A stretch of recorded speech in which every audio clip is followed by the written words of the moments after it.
আমি এখন দোহা শহরে পথ দিয়ে চলছি, গাড়িতে আছি।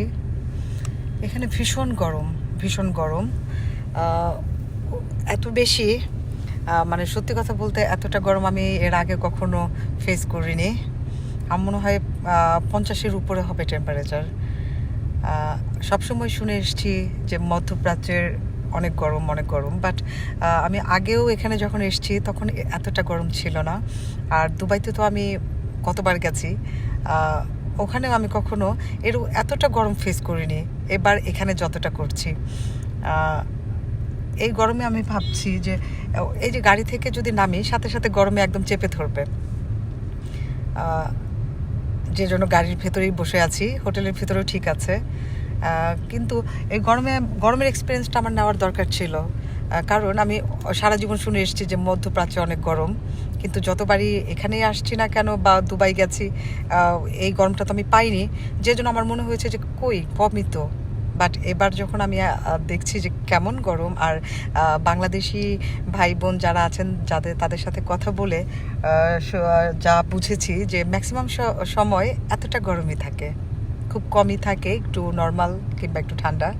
আর ভাগ্য ভালো, লাকিলি আমি পেয়ে গেছি আগের সময়গুলোতে ওই ঠান্ডা টাইমটা, আর এবার আমি গরমটা পেলাম। একটা নতুন এক্সপিরিয়েন্স আসলে। আমি ভাবছি এটা যদি এতটা গরম যদি বাংলাদেশে হতো তাহলে কিভাবে ট্যাকেল দেওয়া যেত। এখানে তো বোধহয় না, এখানে তো সব জায়গাতেই এই গরমটা কেউ ফেস করার জন্য সব রকম সিস্টেম করা, সেটা অফিস হোক, বাসা হোক, রেস্টুরেন্ট, সব জায়গায় এসি আছেই। সেটা যে কোনো ক্লাসের মানুষ হোক না কেন, এসি ছাড়া সার্ভাইভ করতে পারবে না। তবে বাংলাদেশে এটা পসিবল না। কিছু মানুষ আমরা ভালোই হয়তো আছি, কিন্তু যারা একটু, আমি লোয়ার ক্লাস বলবো না, যারা একটু শ্রমিক টাইপ, যারা বাইরে কাজ করতে হচ্ছে অল টাইম গরমের মধ্যে, বাংলাদেশেও গরমের মধ্যে কাজ করছে কষ্ট করেই, বাট এতটা গরম যদি থাকতো তাহলে আমার মনে হয় সার্ভাইভ করা পসিবলই ছিল না।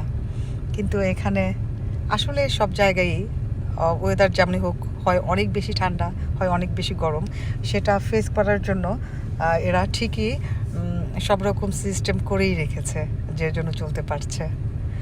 আর আমি বলবো এই যে বাংলাদেশি ভাইয়েরা, ইভেন বোনরাও, যারা এইসব দেশে এসে এই গরমে এই রকম ওয়েদারে কাজ করছে দেশের ভালোর জন্য, দেশের জন্য, তাদের কথা ভাবি যে কতটা কষ্ট করে তারা দেশের জন্য করছে। আমাদের রেমিটেন্স পাঠাচ্ছে এরা, সো তাদের প্রতি একটু শ্রদ্ধাই বেড়ে গেল। আর আমার মনে হয় এরকম জায়গায় যদি বেড়াতে আসা হয় তাহলে সকাল থেকে বিকেল পর্যন্ত বের হওয়া যাবে না। বিকেলের পর থেকে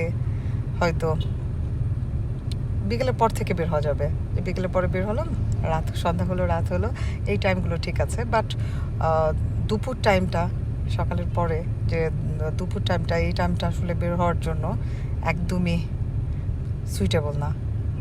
বের হওয়াই যাবে না। আমি তারপর বের হচ্ছি কারণ আমি তো আসছি মাত্র কদিনের জন্য। সো আমাকে যদি আমি বিকেল পর্যন্ত হোটেলেই বসে থাকি তাহলে তেমন কিছু দেখা হবে না, যে জন্য আমি গরমের মধ্যেও বের হচ্ছি। তবে আমি ম্যাক্সিমাম সময় দেখা যাচ্ছে রেস্টুরেন্টের ভেতরে, গাড়ির ভেতরে, সো চলা যাচ্ছে।